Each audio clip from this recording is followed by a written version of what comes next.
médico pediatra y docente de la asignatura de microbiología de nuestra universidad. El día de hoy me han encargado el tema de abordar dos géneros, el género Bordetella y el género Hemófilos. Muy importante para nuestra actividad diaria como médicos. Empezaremos entonces por el género de Bordetella. Si alguien desea participar, levanta la mano para cederle el micro.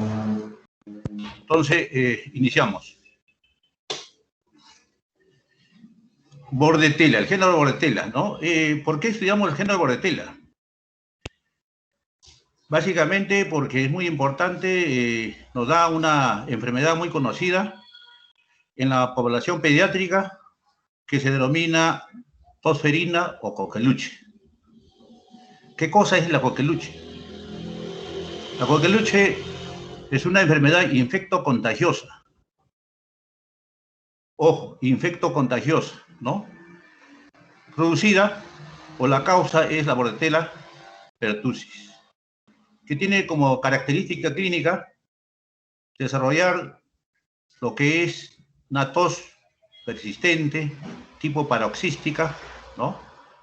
Que puede llegar hasta el vómito y congestión facial.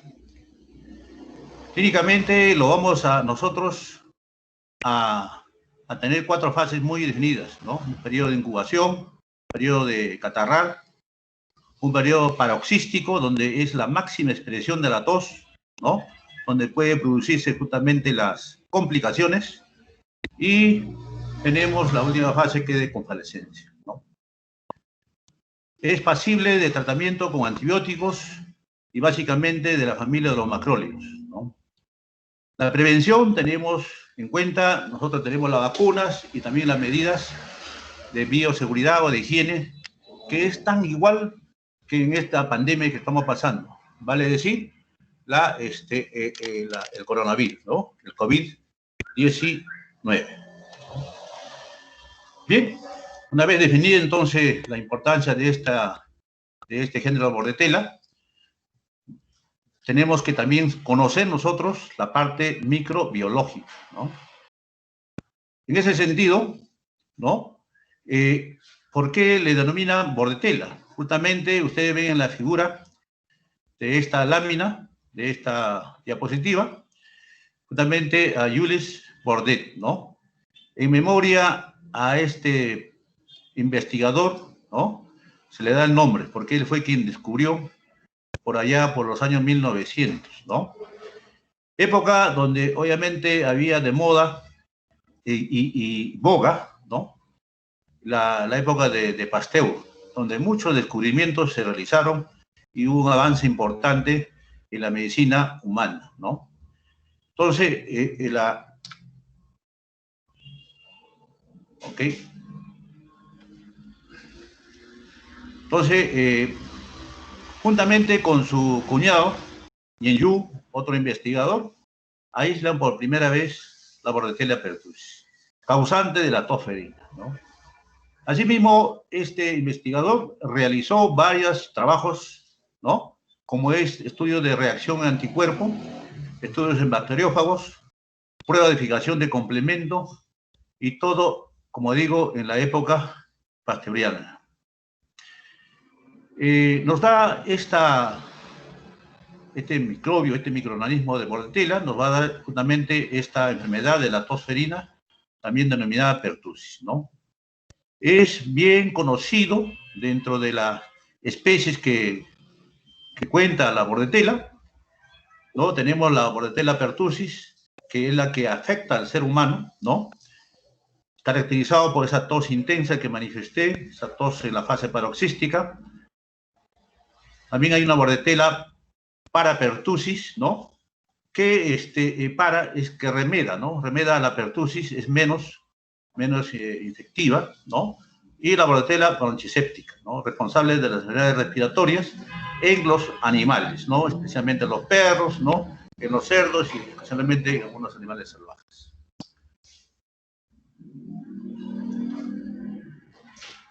También tenemos en cuenta otra bordetela, la cuarta especie importante, ¿no? Que es la bordetela holmesi, ¿no? Que también recibe el nombre en honor a su descubridor, que es Barry Holmes, ¿no? Actualmente contamos nosotros en Bélgica, ¿no? En el Instituto de Jules Bordet, que continúa haciéndose, obviamente, este tipo de investigaciones, ¿no? ¿Cuál es la morfología? ¿Cuál es la característica morfológica de este microbio, de esta bordetela, ¿no? Son pequeños cocobacilos gram negativos, o sea, la coloración gram van a ser gram negativos, ¿no? En color, ¿no?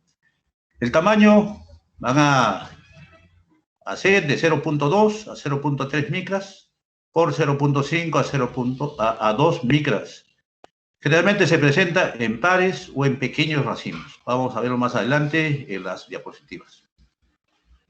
Su crecimiento va a ser bastante bueno a una temperatura, ¿no? De 35 a 37 grados, ¿no? Es un aeróbico estricto. Definitivamente necesita del oxígeno, ¿no? También presenta dentro de su metabolismo oxidativo, ¿no? Las colonias de la Bordetella pertussis aparecen usualmente a las 72 horas. A los 3 días, más o menos, están creciendo ya estas colonias en su medio de cultivo, ¿no? Las colonias, sus características son pequeñas, brillantes, ¿no? Eso es lo más importante, que brillan, lisas, bordes regulares, ¿no? Convexas y de color perlado, ¿no? A veces le denominan también en el rocío o gotas de mercurio, ¿no? Es característico de esta microbia. En el aislamiento primario de las células son de tamaño uniforme y en los subcultivos se pueden volver pleomórficos o filamentosos. ¿Qué significa esto, no? Significa que van a cambiar ya de forma, ¿no? Y van a ser tipo filamento, ya no es lo característico de las gotas de rocío, ¿no? O de mercurio, ¿no? También presentan la tinción metacromática bipolar, que puede ser demostrada justamente con esta colorante del azul de toluena, ¿no? Este azul de toluena también podemos utilizar nosotros en la clínica, en la actividad diaria, ¿no? Por ejemplo, los odontólogos utilizan para determinar alguna lesión, una úlcera que hay en la cavidad bucal, y va a teñirse esa coloración, ¿no? Característico acá, no sé si lo están visualizando, la parte más oscura, que puede corresponder a un problema neoformativo, ¿no? Igualmente, este azul de toluena podemos usar nosotros en los cortes histológicos y histopatológicos, ¿no? A realizar nosotros estos cortes, ¿no? Se tiñen justamente de un púrpura azulado, ¿no? Entonces, hay varias, digamos, métodos que podemos usar con el azul de toluena, ¿no? ¿Cuál es el medio? El medio que va a crecer adecuadamente este género Bordetella, ¿no? Es el medio de cultivo de Bordet-Yeyu, ¿no? Que generalmente es sangre de carnero, ¿no? Que va a dar lugar a este medio de cultivo. Está constituido su composición, ven ustedes en la lámina, ¿no? Presentan patatas, infusiones sólidas, donde nos proporciona justamente el nitrógeno y la vitamina, ¿no? Asimismo, nos van a dar un digerido pancreático de caseína, ¿no? También nos van a dar un digerido péptido de tejido animal, ¿no? Cloruro de sodio, ¿no? Para ver la parte de la concentración osmolar del medio. El agar para poder verificar, ¿no? También para inhibir el crecimiento de los gram positivos, le agregamos también la cefalexina, ¿no? Una cefalosporina, ¿no? De primera generación, ¿no? El glicerol, una fuente de carbono, absorben los ácidos grasos tóxicos, los radicales y los peróxidos, ¿no? Necesario también para, obviamente, para ese metabolismo y el crecimiento de este microbio, ¿no? Y, por supuesto, la sangre de carnero desfibrilinada, ¿no? Que proporciona justamente los factores de crecimiento complejos y esenciales que necesita el género Bordetella, ¿no? Aquí vamos a ver en esta diapositiva, ¿no? un medio de cultivo de Bordet Yenyu, al lado derecho, ¿no?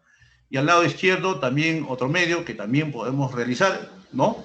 El medio de Regan Lowe, ¿no? Modificado. Este medio de Regan Lowe utiliza, obviamente, la sangre de caballo al 7% y carbón, ¿no? Que es la diferencia con el Bordet Yenyu, ¿no? Aquí, obviamente, estos medios van a administrar justamente las necesidades exigentes para el crecimiento, ¿no? de este microbio de la bordetela, como son los ácidos grasos saturados, ¿no? Y obviamente también en Bordet Yenyu la sangre, que presentan vitaminas, unas sustancias especiales para su crecimiento, ¿no? Que son derivados de sulfurados, como es la cisteína y los factores, ¿no?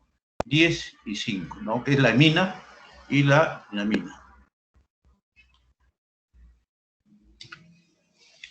En esta otra lámina vamos a ver nosotros acá las famosas gotas de rocío, ¿no? En esta medio de cultivo, ¿no?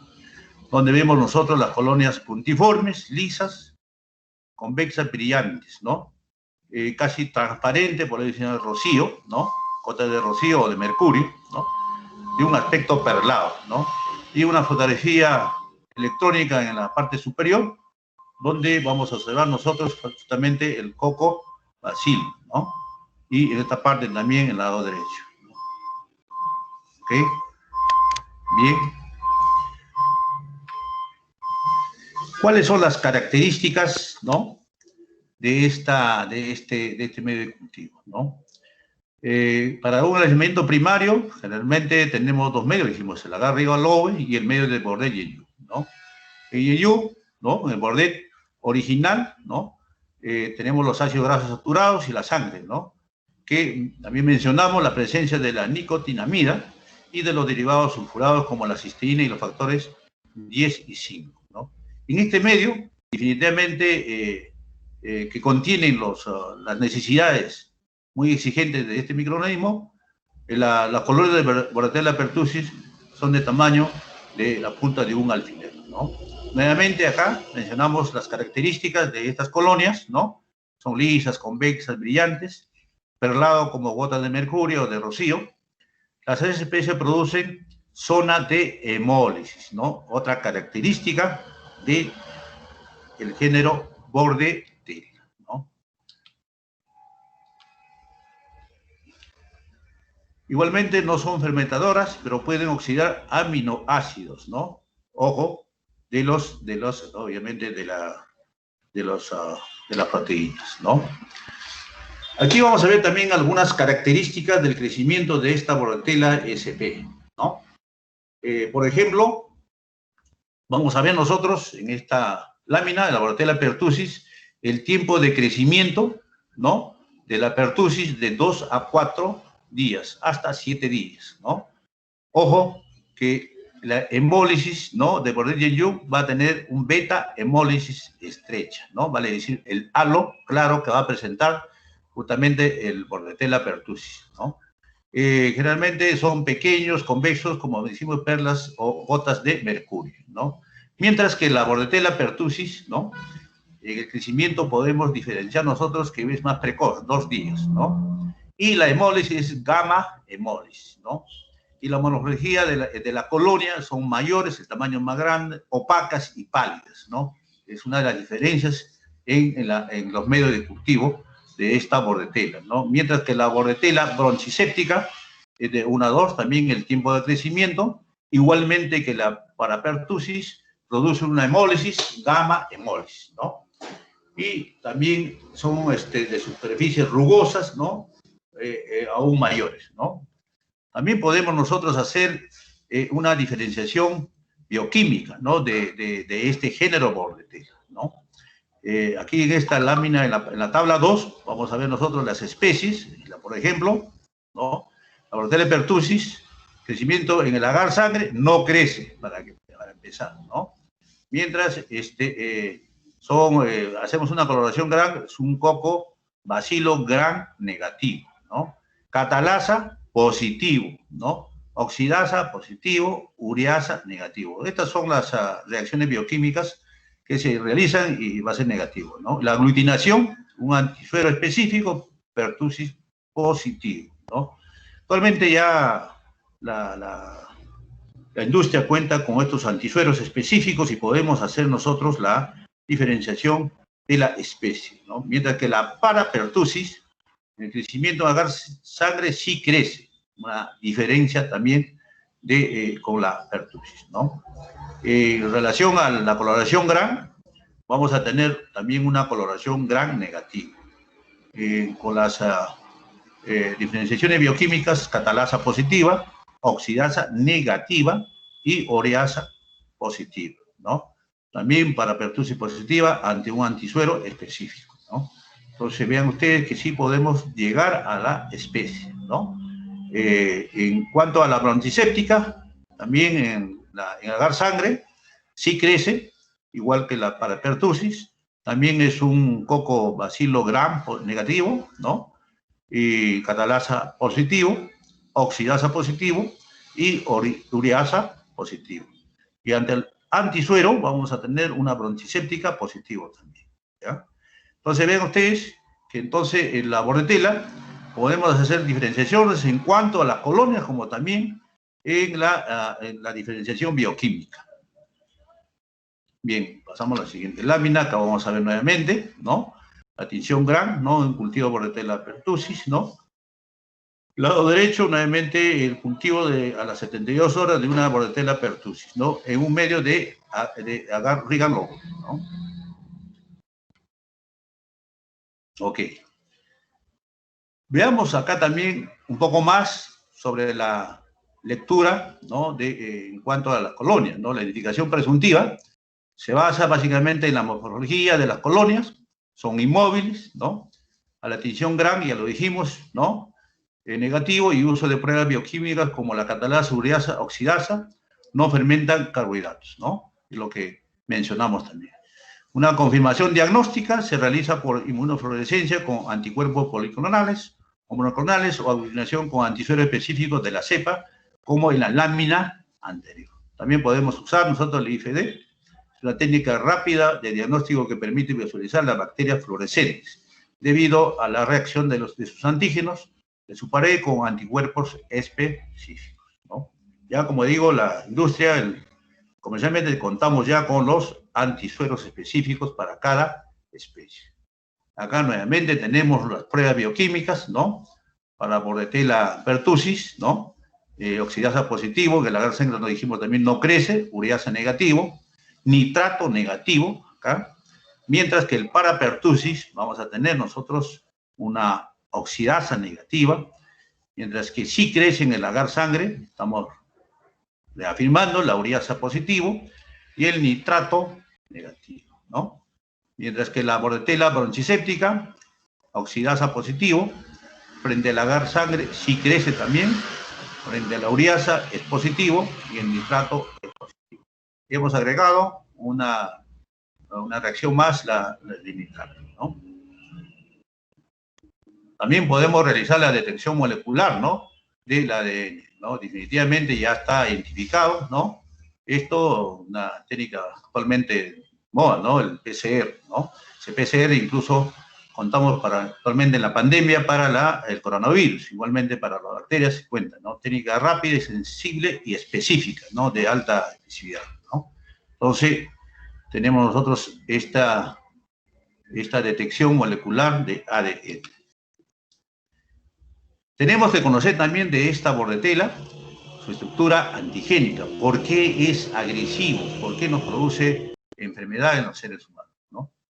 Realmente estas cepas presentan un solo antígeno O, de superficie termoestable común, que está constituido por proteínas, ¿no? Dentro de su estructura antigénica.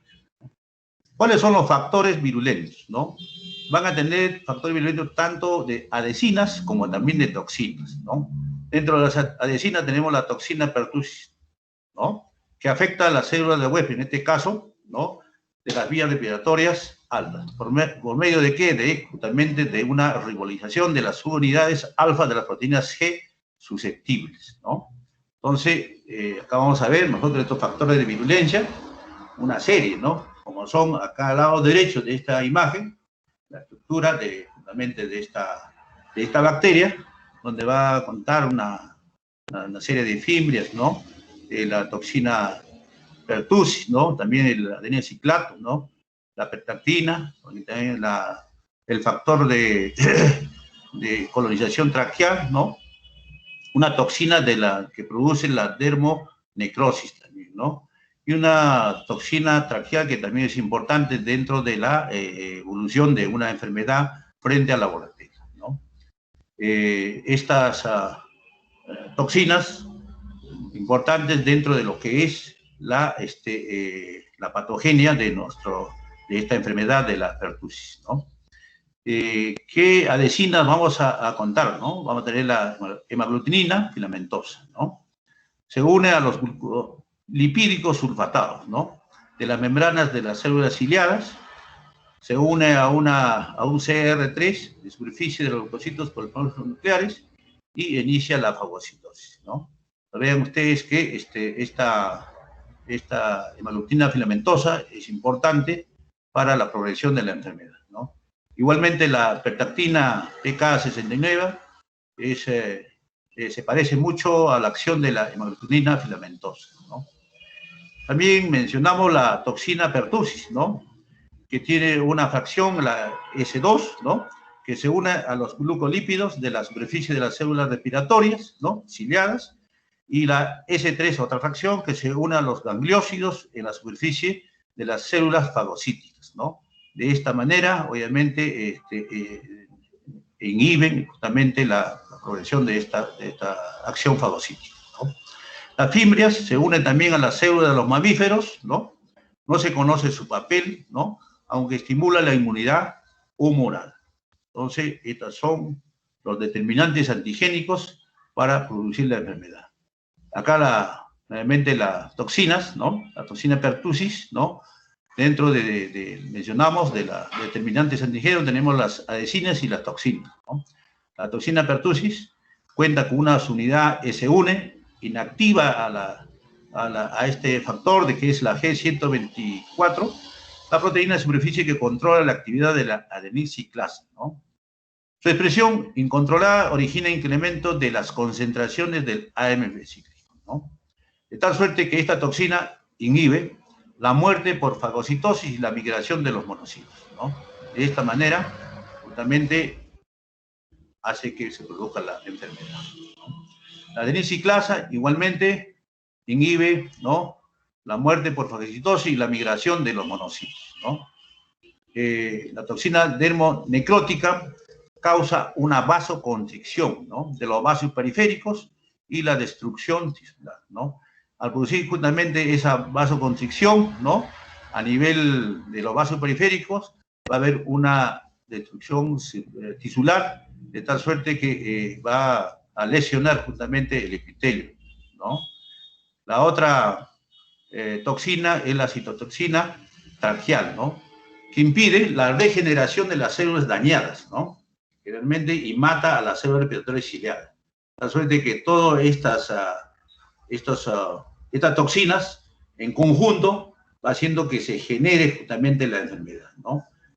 Por ejemplo, esta citotoxina traqueal daña, mata las células respiratorias ciliadas y estimula la liberación de las interleuquinas 1 y se produce justamente la fiebre, ¿no? Los lipopolisacáridos igualmente, ¿no? Otra toxina, dos moléculas distintas de los lipopolisacáridos son un lípido A y un lípido X, ¿no? ¿Qué función tiene? Activa la vía alternativa del complemento y estimula la liberación de la citoquina, ¿no? Su papel en la enfermedad es desconocido, ¿no? Entonces, en conjunto, tanto las adhesinas y las toxinas van a conllevar a una, ¿no? En esta lámina, en esta diapositiva, vamos a observar nosotros, ¿no? Cómo la toxina pertussis no puede ingresar, ¿no? A través de su unidad A, ¿no? Igualmente, el lado derecho, hay unos receptores, ¿no? A tanto la unidad A como también el que transporta, ¿no? Estos receptores, ¿no? Que son las cianoglicoproteínas, ¿no? en la célula epitelial, ¿no? Entonces, de tal suerte que a través de esta su unidad B, que es un pentámero, puede introducirse y obviamente dañar a la célula respiratoria, ¿no? Acá tenemos el genoma de la Bordetella pertussis, ¿no? Que ha sido secuenciado, ¿no? Y ya lo tenemos determinado, ¿no? Vemos que estas características indican una gran plasticidad genética cambiante, ¿no? ¿Cuál es la fisiología, ¿no? Digamos, la fisiopatología de esta Bordetella, especialmente la pertussis, ¿no? El germen llega al tracto respiratorio, se adhiere a la superficie epitelial, los cilios generalmente, ¿no? Estos cilios que sirvan su mecanismo de defensa para poder eliminar cualquier cuerpo extraño que puede ser una bacteria o un virus, ¿no? Pero cuando es invadido o superado, obviamente esto va a pasar a la tráquea, a los bronquios, mediada justamente por estas determinantes antigénicos, ¿no? Como son las adhesinas y las toxinas, ¿no? En este caso, la hemaglutinina, las fibras y la toxina pertussis van a llegar justamente a la tráquea y a los bronquios, ¿no? Se multiplican con rapidez e interfieren en la acción ciliar, ¿no? Pero no invaden la sangre, ahí no se queda. Producen toxinas y sustancias que irritan las células superficiales, ¿no? Ya lo mencionamos, la acción de estas toxinas, como es la citotoxina traqueal, la toxina dermonecrótica, produciéndose justamente la tos, la fiebre y la linfocitosis, característico justamente de esta Bordetella pertussis, ¿no? Justamente aparecen zonas de necrosis e infiltración polimorfonuclear, ¿no? Inflamación peribronquial y obviamente la neumonía intersticial, ¿no? Más adelante detallaremos también sobre este tema, ¿no? Los bronquios pequeños se obstruyen de moco y producen justamente zonas de atelectasia y disminución de la oxigenación. Por lo tanto, puede bajar la saturación de oxígeno, ¿no? Va a ser necesario una ventiloterapia, ¿no? Igualmente, la acción de la toxina pertussis y también de la adenilciclasa son comunes de inhibir las células fagocíticas, ¿no? Entonces, también es importante la situación de estas adhesinas y de estas toxinas en la fisiopatología de la Bordetella pertussis, ¿no? Después de haber inhalado nosotros ¿cómo nos contagiamos? Justamente de esas gotitas, ¿no? Igual que el coronavirus, igual que la tuberculosis, igual que otra enfermedad, el virus de la influenza, ¿no? Podemos contagiarnos. Gotitas infectadas de microbios colonizan el tracto respiratorio, ¿no? Yo creo que a partir de esta pandemia debemos nosotros no tener como un hábito la utilización de las mascarillas, que es una manera de proteger la diseminación justamente de estas bacterias, de estos virus, ¿no? Igualmente, la especificidad de unión de esta Bordetella pertussis a los cilios de las células epiteliales respiratorias es atribuible, ¿no? Como dijimos, a estas adhesinas y a estas toxinas, ¿no? Inician generalmente con síntomas comunes, como es una rinitis, ¿no? Una secreción nasal transparente, que se agrega a la tos, ¿no? Por el cuerpo extraño, entonces el mecanismo de defensa aparece, ¿no? Los estornudos y a veces una conjuntivitis causada por la proliferación local del microorganismo, ¿no? Esta, obviamente, afectación a los cilios, va a haber una disminución justamente de esta función ciliar, que va a conducir justamente a una deficiencia de la depuración de las secreciones y las bacterias. Por lo tanto, obviamente, el avance de la enfermedad, ¿no? Entonces, hay que cuidar los cilios, ¿no? De una u otra manera, ¿no? En todo este evento de la infectividad, ¿no? Vamos a tener presente 4 etapas dentro de la pandemia. Uno es la fijación, ¿no? Como ya lo mencionamos, ¿no? En esa lámina del ingreso y el pasaje a la célula, ¿no? La evasión de la defensa del huésped, ¿no? Cómo superan justamente a los polimorfos nucleares, ¿no? A todos esos mecanismos ciliares, etcétera, ¿no? Hay un daño local y se produce la enfermedad sistémica, ¿no? La suerte que la toxina es la que ingresa al torrente sanguíneo y produce los efectos locales o sistémicos, ¿no? Veamos un poco de epidemiología, en todo caso, de esta tosferina producida por la Bordetella pertussis, ¿no? De distribución mundial, ¿no? O sea que en todos los países desarrollados y en vías de desarrollo vamos a tener nosotros, ¿no? Esta tosferina, ¿no? Obviamente con mayor prevalencia en las zonas de su desarrollo, ¿no? Vamos a manifestar también el por qué más en la vía de desarrollo, ¿no? Entonces, el reservorio generalmente son los humanos, ojo, hay que tener mucho cuidado, ¿no? Las personas no vacunadas tienen mayor riesgo de padecer la enfermedad, ¿no? Entonces, es interesante tener altas coberturas de vacunación, ¿no? Lamentablemente, con esta pandemia, hemos tenido que hacer un declive, ¿no? Hay buenos meses, de 6 meses, que se ha dejado de vacunar, ¿no? Y hay que retomar urgentemente, porque lo contrario va a aparecer nuevamente las otras enfermedades. Ya no va a ser solamente el coronavirus, sino el resto de las enfermedades. Los niños menores de 1 año son los que tienen mayor riesgo de infección. Obviamente, por digamos, la misma maduración de su sistema inmunológico, que todavía no está muy completo, ¿no? La enfermedad se propaga de una persona a otra por las partículas aerolizadas, ¿no? Infectadas, ¿no? Donde podemos tener nosotros realmente en lugares donde existen los ventiladores, ¿no? Los aires acondicionados, ¿no? Ahí donde más nos infectamos. Hay que tener mucho cuidado cuando uno acude a los moles, ¿no? Donde realmente hay movimiento de estas aerosoles, ¿no? En esta lámina vamos a ver nosotros el número de casos de tos ferina del 2015 al 2020, ¿ya? De tal suerte que vemos nosotros acá en la parte inferior cómo hubo un incremento, comparamos, ¿no? El 17, 18, 19, ¿no? El 20, ¿no? Tenemos, por ejemplo, el número de casos, ¿no? En el 2019, 426, en el 20, de lo que vamos nosotros ya en la semana 33, ¿no? Está en 115, ¿no? 115 casos, ¿no? Pero hubo a fin de año podemos llegar a los 300, o 250, 300 tranquilamente, ¿no? La incidencia por 100.000 habitantes está en el 2018, en el 2019, 1.19, 1.31, en el 20, 0.35, considerando que todavía estamos en la semana 33, ¿no? ¿Ok? La lámina que todavía, entonces, tenemos casos de tos ferina, ¿no? Acá tenemos nosotros el comportamiento con el lineal, ¿no? De los casos de tos ferina en el 2018, 19 y 20, ¿no? Vean el color azul en el 18, ¿no? De número de casos, ¿no? Obviamente por semana, ¿no? Vean, está en la 25, tuvo un pico de una semana de 35, ¿no? Terminando en la semana 52, más o menos de alrededor de 7.5, ¿no? En el verde, que es el 2019, igualmente el pico que tuvo, ¿no? En la semana 12-13, ¿no? Y termina en el año, en la semana 51-52, ¿no? Más o menos con 7, ¿no? Mientras que en el 2020, ¿no? La línea roja, ¿no? Empieza con las primeras semanas con 10, un pico que hace en la semana 5 y 6, ¿no? 5 básicamente, y actualmente estamos en la semana 33 prácticamente bordeando el 0, ¿no? Aquí vemos nosotros casos, tasas y fallecidos por tos ferina en el 2020, que más nos interesa el 2020, ¿no?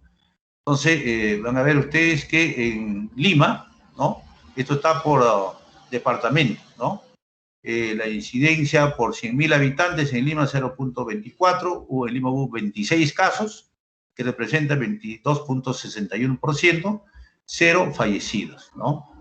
Igualmente, la otra que está detrás de Lima está Loreto, con 19 casos, ¿no? Incidencia por 100.000 habitantes, 1.85, representa un 16.52%, 0 fallecidos. Y así sucesivamente, cada departamento, ¿no? Mencionamos los que más están en alturas, ¿ya? ¿Ya? Número de casos de tos ferina por distrito, según el 2020, Perú en 2020, ¿no? Casos acumulados igualmente, vamos a ver nosotros, ¿no? Acumulados, ¿no? En la semana 33 son 80 distritos los que reportaron menos de un caso de tos ferina, concentrando un 64.9% en estos departamentos de Lima, Loreto, Cajamarca, Lamay, que son los que más han presentado, ¿no? De casos de tos ferina, ¿no? Y aquí la distribución de casos acumulados de tos ferina por grupos de edad y género también este año, ¿no? vamos a tener nosotros por grupo etario, ¿no? Niños de 0 a 11 años, 109 casos, ¿no? Representa el 94.78%, ¿no? Le sigue de 12 años a 17, ¿no? 3 casos, 2.61%, ¿no? Y así sucesivamente, ¿no? Que también hay en adultos, ¿no? De 30 a 59 casos, 2 casos se han reportado, ¿no? 1.74%, ¿no? Entonces vamos a ver que donde mayor reportaje, digamos, de casos es en el grupo etario de 0 a 11 años, representando el 94.78%, ¿no? En relación al género, ¿no?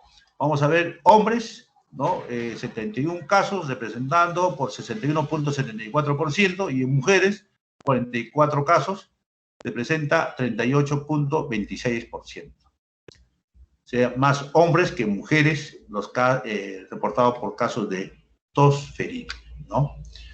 ¿Cuál es el cuadro clínico de la tos ferina, no? Presencia de tos paroxística y el estridor, muy importante asociado, ¿no? El estridor y la tos paroxística, muy interesante. Un periodo de incubación de 5 hasta 21 días, promedio es 10 días, una semana, ¿no?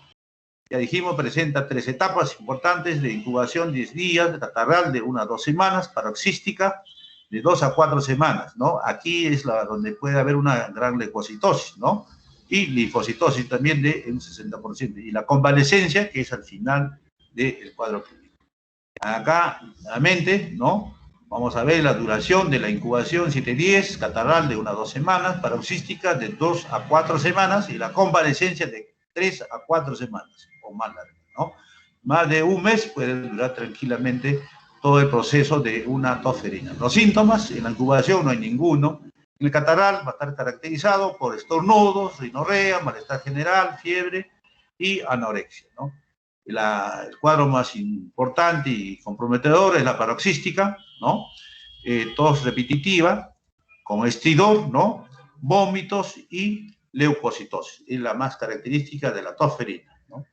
En la convalescencia va a haber disminución de todos estos síntomas, ¿no? Tanto de la tos paroxística, el desarrollo de las complicaciones secundarias, que puede ser una neumonía, convulsiones, encefalopatía, ojo, que puede dar también problemas a nivel central, ¿no?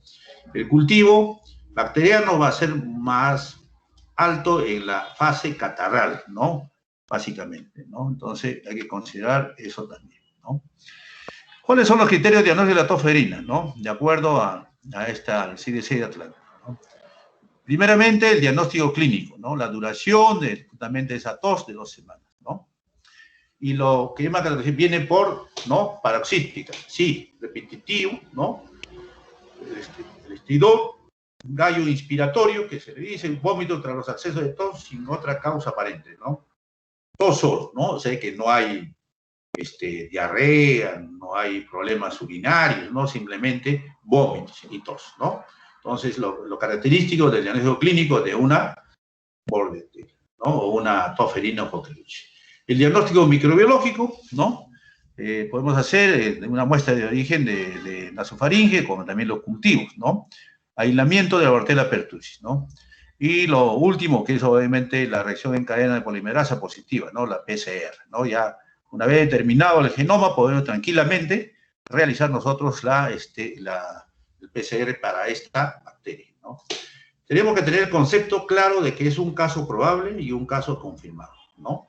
Probable, caso que cumple los criterios de diagnóstico clínico, pero no se ha podido demostrar microbiológicamente, ¿no? O sea, cultivo, ¿no? Mientras que el caso confirmado, cualquier cuadro respiratorio con cultivo positivo para Bordetella pertussis, ¿no? Y también cualquier otro cuadro que cumpla los criterios de diagnóstico clínico con PCR positiva para Bordetella pertussis y asociación epidemiológica, ¿no? O sea, que también haya ese criterio. Entonces, estos son los criterios para poder realizar nosotros nuestro diagnóstico, ¿no? Clínico y parte diagnóstico, ¿no? El diagnóstico por laboratorio, ¿no? Hablemos de la microscopía, ¿no? Que actualmente estamos haciendo, no es sensible ni específica, no nos ayuda mucho, ¿no? El cultivo es específico, pero no es sensible, ¿no? Ojo, ¿no? La prueba de amplificación de ácidos nucleicos PCR son las pruebas, como ya dijimos, más sensibles y específicas, ¿no? La detección de la IgG y IgA se puede usar como prueba de confirmación, la serología, ¿no? Como se usa en los coronavirus, ¿no? también podemos realizar eso, ¿no? Los cultivos, ya mencionamos nosotros los dos medios importantes, ¿no? El medio, ¿no? De Reagan Lowe y también de Bourdet-Genjoul, ¿no? Entonces, tenemos que extraer una muestra, ¿no? El hisopado nasofaringio, ¿no? Y en qué momento en la etapa catarral para tener esto, ¿no? Y mantener, obviamente, la viabilidad, el transporte de esto para hacer el sembrado en el correspondiente medio, ¿no? Como digo, de Reagan Lowe o de Bourdet-Genjoul, ¿no? Las pruebas serológicas, también ya lo mencionamos, ¿no?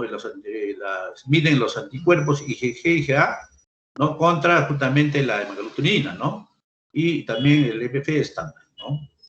La PCR, nuevamente, es toma de muestra con Dacron, es rápido y sensible frente al cultivo. El tratamiento, bien, ¿no? Antibióticos alternativos, también tenemos ahí, lo vamos a ver. Tenemos que tener también las medidas de sostén o de mantenimiento, ¿no? Aquí, la parte de lo que es el tratamiento, muy bien va con los antibióticos, los macrólidos, como mencionamos. Menores de un mes, está obviamente, sabemos que no se utiliza mucho la eritromicina, porque obviamente por problemas de producir ictericia, ¿no? Podemos, jalado, ¿no? Acitromicina, 10 miligramos por kilo, 24 horas por 5 días. De un mes a 5 meses ya podemos usar nosotros, ¿no? En el hospital donde trabajamos, usamos nosotros la claritromicina y la acitromicina, ¿no? A esta edad, igualmente, vamos a darle nosotros que la claritromicina, 15 miligramos kilo día, cada 12 horas por 7 días, ¿no? Y también la acitromicina, 10 miligramos kilo, 24 horas, una vez al día, 5 días. Los datos para estos antibióticos en esta edad son limitados, ¿no? De 6 meses a 14 años, igualmente podemos hacer eritromicina, claritromicina y la acitromicina. ¿Qué usamos más? También igualmente, claritromicina y acitromicina. La dosis igualmente a esta edad, ¿no? De 15 miligramos de claritromicina por kilo por día, cada 12 horas, ¿no? Máximo 1 gramo por día por 7 días, ¿no? Y mientras la acitromicina le damos 10 miligramos el primer día por kilo, ¿no? Máximo 500 miligramos al día. Del segundo al quinto día, 5 miligramos kilo día. Máximo 250 miligramos por día, ¿no? Vean ustedes la acitromicina, un macrólido interesante, una monodosis, ¿no? Los adultos, podemos darle la eritromicina, 500 miligramos cada 6 horas por 14 días, mientras la claritromicina, 500 miligramos cada 12 horas por 7 días. Mientras también la podemos dar nosotros la acitromicina, primer día 500 miligramos, segundo al quinto día 250 miligramos, ¿no? Por día, ¿no? Igual que cuando le coronavirus, ¿no? Tenemos como alternativa el clorafenicol y el cotrimoxazol, ¿no? Dosis de clorafenicol, 50 miligramos kilo, ¿no? El cotrimoxazol, el trimetoprim, 10 miligramos por kilo, ¿no? No olvidarse cuando estamos en un problema de una coqueluche, ¿no? Una tosferina, las medidas de una evaluación, ¿no? Tenemos una evaluación, digamos, del triángulo evaluativo en pediatría, porque la mayor parte ataca en pediatría, ¿no? También en adultos, pero más en pediatría.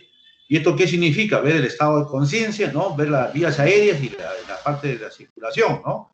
Cómo está la bomba, ¿no? En este caso, si hay un compromiso de las vías aéreas, ¿no?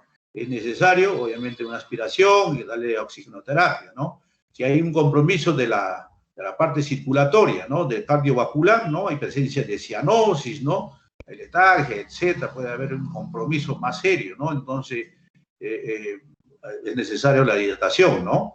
Y si obviamente el compromiso es más serio y hay digamos, un desequilibrio hidroelectrolítico, va a ser necesario realizarle un AGA, ¿no? Para ver cómo está el pH, ¿no? Cómo está el CO2, cómo está el bicarbonato, ¿no? ¿Por qué? Porque tenemos que descartar una acidosis, ¿no? Una acidosis metabólica, una acidosis respiratoria, una alcalosis respiratoria, etc., ¿no? Aún más, tenemos que pedir también cómo están el anión gamma, ¿no? Para ver si hay un compromiso agregado. Entonces, todo esto tenemos que corregir asociado, obviamente, al desequilibrio electrolítico, ¿no? Que puede haber una hipocalemia, ¿no? Una hiponatremia.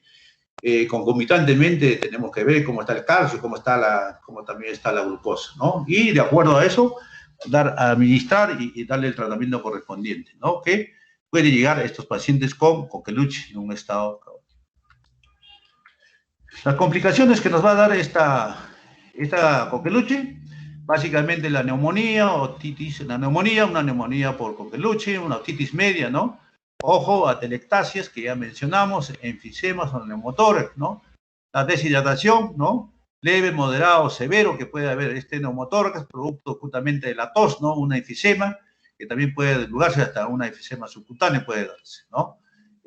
Una alcalosis metabólica, como ya mencionamos, ¿no? Las hemorragias igualmente, los mordiscones, ¿no? Convulsiones, también puede llegar a encefalopatía y coma y muerte. Mira el compromiso que puede darse justamente dentro de las complicaciones de esta tos ferina, ¿no? Acá vemos un niño con tos ferina, ven ustedes cómo está edematoso, ¿no? Mira el somnoliento, ¿no? Deshidratado en la segunda figura, ¿no? En el lado derecho, un enfisema, ¿no? ¿No? Acá vemos se mordió la lengua, ¿no? Igualmente, tanto toser puede haber una hemorragia también conjuntival, ¿no? Entonces son complicaciones de la tos ferina, ¿no? ¿Cómo lo prevenimos? ¿No? ¿Cómo hacer la prevención? La prevención básicamente a través de las vacunas, ¿no? Las vacunas que tenemos que darle nosotros, ¿no? Entonces, esta vacuna es vamos a darle la pentavalente. Dentro de la pentavalente está justamente, ¿no? De la pertussis, ¿no? La DPT, ¿no? La DPT, la P es el pertussis, ¿no? Entonces, eso es la que tenemos que administrar, ¿no? Ojo que... No.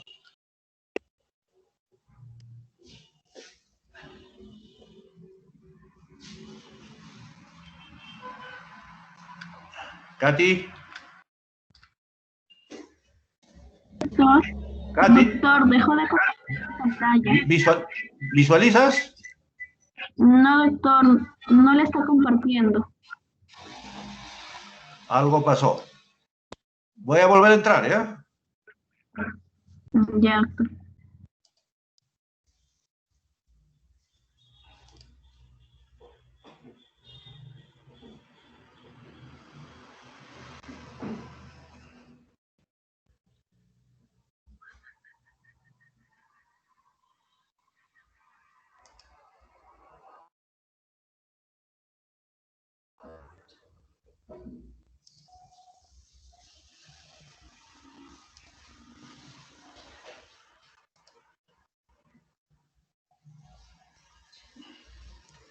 Cosas de la virtualidad.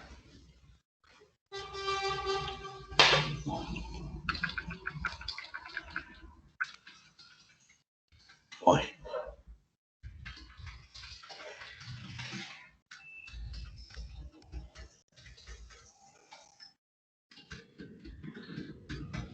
La conectividad. Hoy me pasé mucho. Estamos terminando ya. Bien. Acá tenemos la vacuna combinada, ¿no? Que mencionábamos nosotros de esta DPT, que viene en este caso la pentavalente, ¿no? Asociado a difteria, tétanos, ¿no? Hepatitis B y el hemófilos influenza B, ¿no?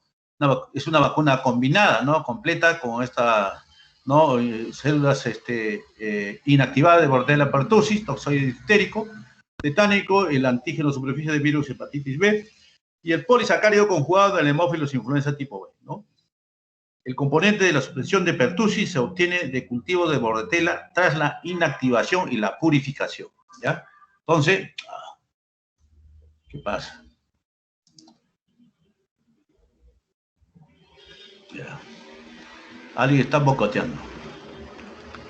¿Ya? Acá está la vacuna de pentavalente, rápidamente, vamos a pasar porque pasa algo con la conectividad. La composición, ya saben que está la Bordetella pertussis celucentera, ¿no? En una dosis de 0.5 mililitros, ¿no? Presentación, frasco de un CCC con una aguja de 25, ¿no? De 25G por las indicaciones, generalmente la prevención de la tos ferina, ¿no? Y también asociado a los otros enfermedades, ¿no? Para proteger justamente la meningitis, neumonía por estas bacterias, ¿no? Esquema de vacunación generalmente se le administra a los 2, 4 y 6 meses, ¿no? La dosis ya dijimos 0.5 mililitros, ¿no? La conservación de la vacuna se realiza a temperaturas de más 2 grados a más 8 grados centígrados, ¿no? la vía y sitio de administración intramuscular, ¿no? En los menores de 1 año en el músculo vasto externo y de 1 a 4 años en el músculo del deltoides, ¿ya? Los efectos adversos que pueden presentarse son dolor en el lugar de la vacunación, de la aplicación, enrojecimiento, induración en el lugar de la aplicación, ¿no? Ojo, no hay contraindicaciones y lo más importante, ¿no? Acá ven ustedes la primera dosis, 2 meses, segunda dosis, 3 meses, tercera dosis, 4 meses, ¿no? ¿Ok? Esto es un trabajo de un estudio que hicieron en el 2001, donde realizaron una casuística de niños con inmunización incompleta de Bordetella pertussis, ¿no? Y la importancia de la hipertensión pulmonar secundaria como causa de muerte, ¿no? En este caso, de estos niños ingresados, ¿no? Concluyen que el coqueluche en este grupo etario puede ser fatal, ¿no? Su presentación, cuando no ha sido vacunado, su presentación es atípica, ¿no? En el contexto del coqueluche, ¿no? La presencia de taquicardia inexplicada en estos pacientes que no han sido vacunados, ¿no? Ojo, ¿no? Y presencia de hiperleucocitosis, dificultad respiratoria progresiva, debe plantearse el desarrollo de una hipertensión pulmonar, ¿no? Para correspondiente derivarlo a una unidad de cuidados intensivos pediátricos, ¿no? Ok. Esto es en relación a lo que es Bordetella, ¿ya? Delegada Kaylee, ¿no? Discúlpeme. Sí, doctor. Ya. Esto, voy a ahora cargar mi tema de hemófilos, ¿ya? Para terminar la presentación de esta clase, ¿ya?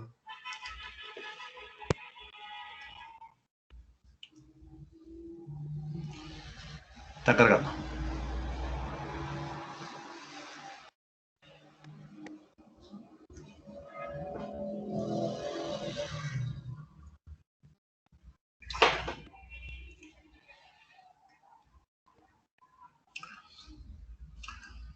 Otro género que me han encargado también es la Pasteurella, ¿ya? Y el hemófilos, otro género, ¿no?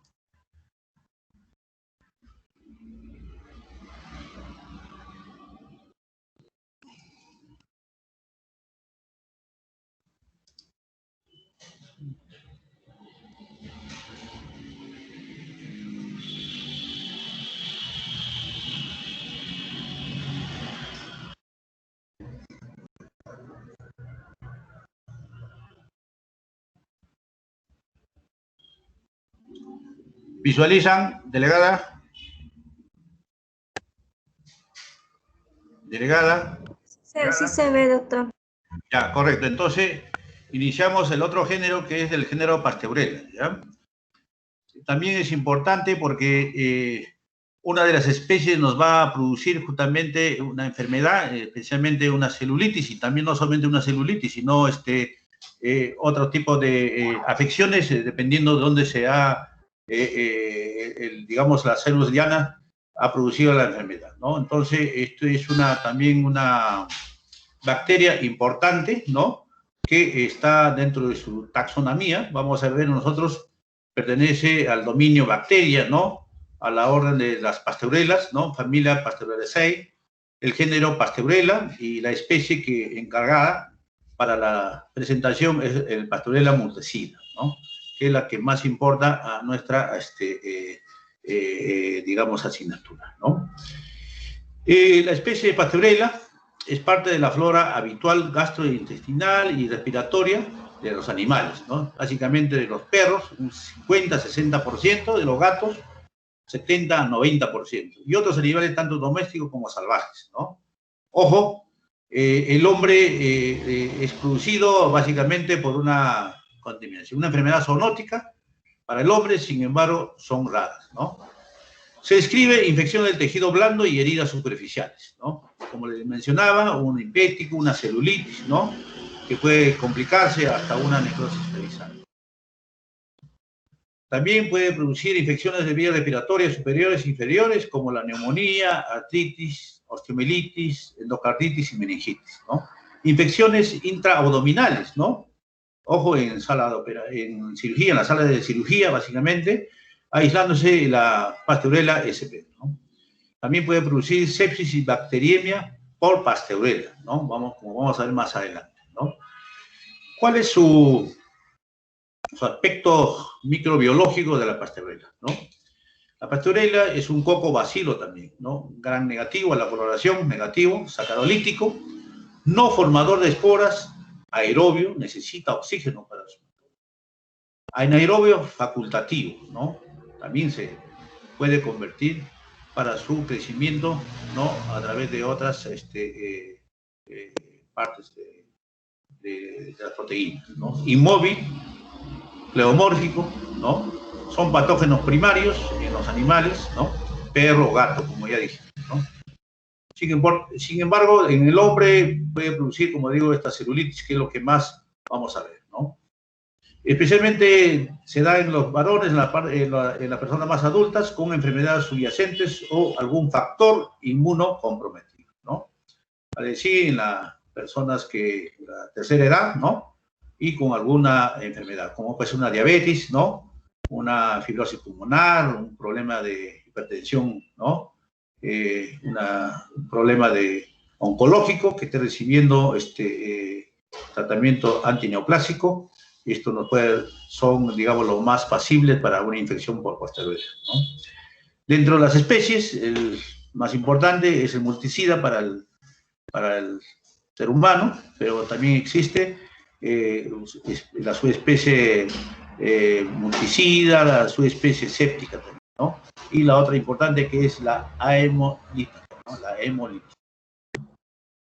Crece en agar sangre, chocolate y en mulegén, ¿no? En agar sangre crecen formando colonias lisas de 1 a 2 milímetros de diámetro, un color gris, azulado, brillante, no hemolítica, no producen hemólisis, ¿no? Bioquímicamente puede dar reacciones de oxidasa y catalasa positivas, ¿no? Fisión gran, forman cocoides, ¿no? Cocos, bacilos cortos o filamentosa, como decía, ¿no? Pueden aparecer agrupados en parejas o cadenas cortas, ¿no? Como vemos en la lámina inferior derecha, donde vemos cortas, ¿no? Cadenas cortas, y en pares también podemos verlos, ¿no? Y son pasibles de pruebas bioquímicas, como es la urea, la ornitina, la descarboxilación de ornitina y la acidificación de la maltosa y la sacarosa. En este esquema vamos a ver nosotros cómo podemos diferenciar nosotros una serie de Pasteurelas, ¿no? Por ejemplo, nosotros tenemos la multicida, que es más lo que nos interesa, ¿no? Es positivo a la reacción bioquímica de la ornitina, indol positivo, ¿no?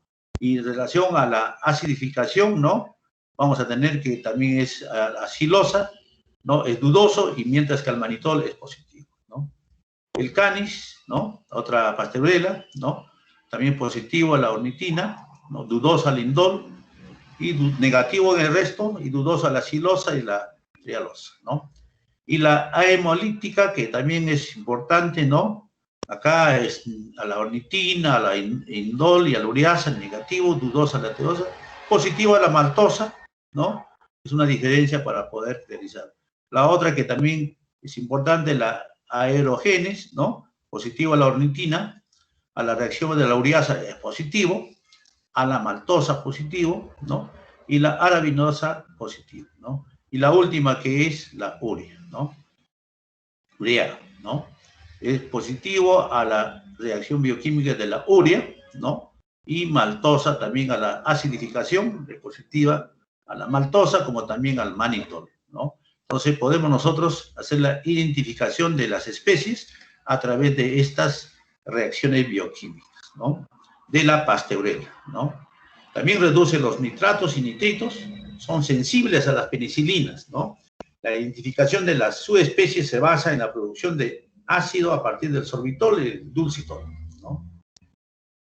Eso en cuanto a las colonias y también a las reacciones bioquímicas de este coco bacilo gram negativo, que es la Pasteurella, ¿no? Que nos han encargado. ¿Cuál es la epidemiología de esto? La Pasteurella multicida coloniza el tracto gastrointestinal y respiratorio de una gran variedad de mamíferos, ¿no? Como decíamos nosotros, gatos, perros y aves, que son habitualmente sus reservorios, ¿no? El hombre adquiere la infección por inoculación directa, que puede ser un arañazo, una mordedura de animales, una lamida de un animal, ¿no? No solamente Pasteurella nos puede dar, ¿no? Nos da también la otra enfermedad, que es el arañazo del gato, ¿no? Producido por la Bordetella hanselae, ¿no? Entonces, van a ver ustedes que ¿no? El gato nos puede dar también otras enfermedades como el toxo, ¿no? Toxoplasma, ¿no? Entonces, tener animales domésticos, es necesario tener animales muy cuidados bajo estricta vigilancia del veterinario, ¿no? ¿Cuál es el cuadro clínico? Vean ustedes el cuadro clínico acá en esas figuras de la parte inferior, ¿no? Cómo produce justamente la celulitis, ¿no?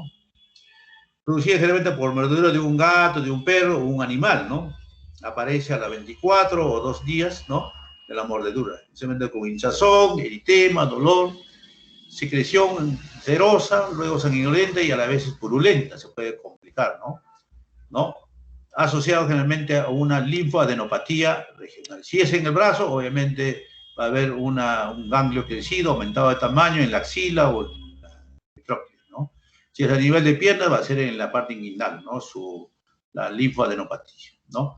Vean ustedes cómo esa mordedura, ¿no? Está tenso, congestivo, este miembro inferior izquierdo, ¿no? La mano incluso, ¿no? Igualmente esta pierna, ven ustedes, ¿no? Cómo empieza a complicarse, ¿no? Entonces, este es el cuadro de la Pasteurella multicida, que también nos da esta bacteria, ¿no? Aquí tenemos un estudio, ¿no? De una bacteriemia por Pasteurella realizado en el servicio de microbiología de la Universidad en Valencia, ¿no? Y conjuntamente con el servicio de infectología, y donde han determinado, mira, que sí la existencia, un estudio retrospectivo de 8 años, ¿no? Aislamiento de Pasteurella, ¿no? SP en diferentes muestras clínicas y enfermedades relacionadas, ¿no? Van a ver nosotros infecciones de tejido blando, hubo 14 casos, ¿no? Osteitis, un caso, ¿no? Colonización en orofaringe, 2 casos, ¿no? Neumonía en esputo, 3 casos, ¿no? Neumonía en lavado broncoalveolar, 1 caso, ¿no? Igualmente, encontraron exudada en herida quirúrgica por la parotimia infectada, 1 caso, ¿no? Un líquido acítico, 1 caso.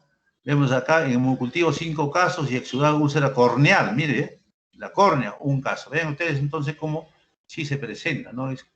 Hay que tener mucho cuidado cuando uno está frente a esta sospecha de Bordetella, ¿no? Acá nuevamente los hemocultivos de aislamientos, ¿no? El Pasteurella multicida, hemocultivo 4 y la Pasteurella SP 1, ¿no? No determinado, ¿no? Igualmente se detalla en este estudio retrospectivo, ¿no? Los datos epidemiológicos, características clínicas y evolutivas de los casos de la bacteriemia por Pasteurella SP, ¿no? Una mujer, ¿no? De 63 años que estaba en contacto con un gato, ¿no? Una convivencia, ¿no? Una segunda mujer de 50 años que tenía enfermedad de fondo, ¿no? El perro, ¿no? La medula del perro, ¿no? Tercer caso, otra mujer de 53 años con una neoplasia, ¿no? No se ha conocido, ¿no? Un varón, ¿no? Cuarto caso de 70 años con un infarto de miocardio, mordedura de perro, ¿no?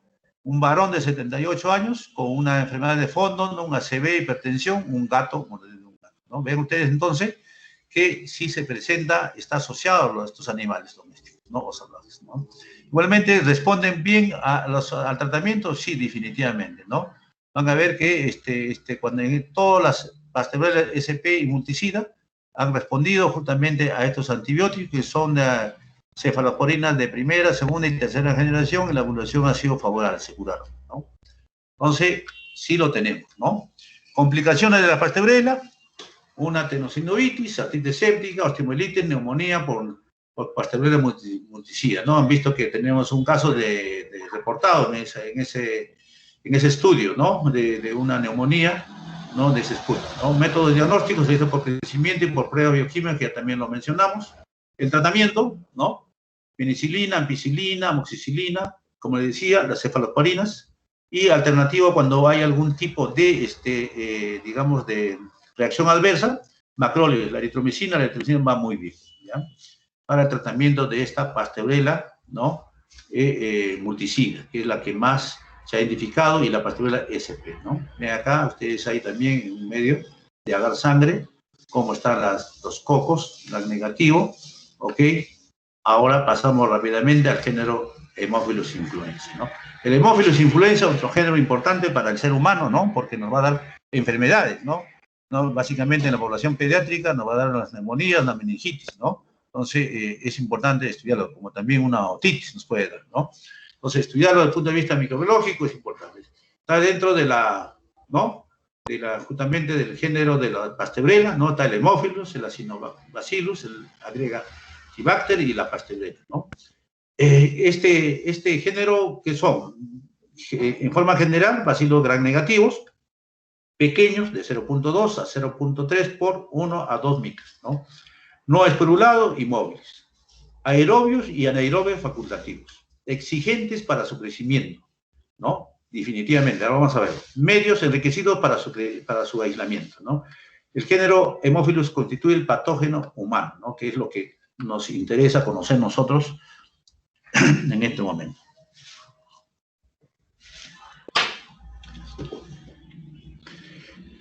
Este género Haemophilus, ¿no?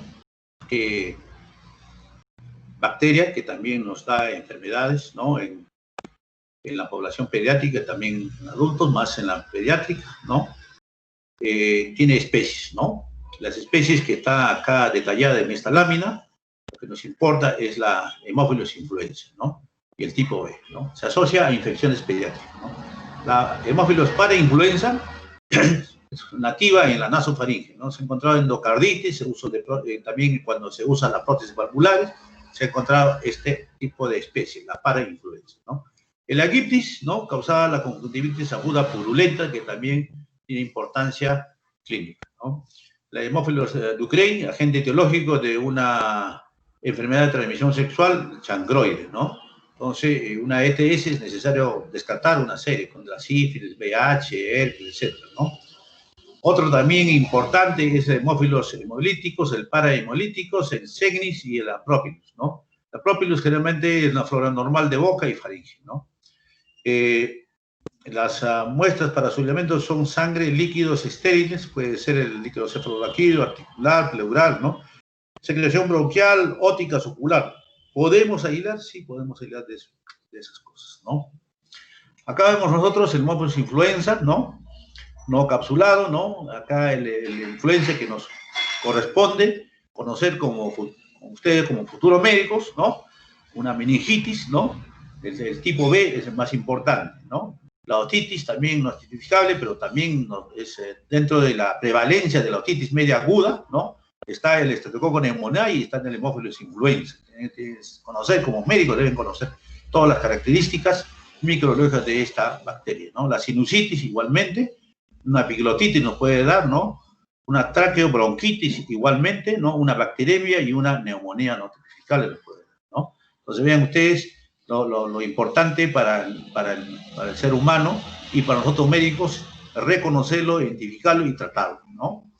Igualmente, el Haemophilus aegyptis, ¿no? Nos va a dar problemas a nivel ocular, produciendo una conjuntivitis, ¿no?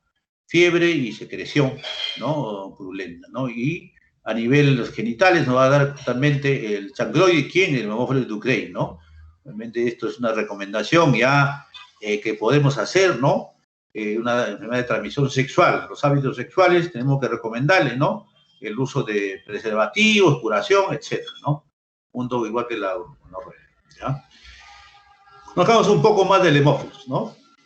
Es un género, es un coco bacilo gram negativo pequeño y pleomórfico.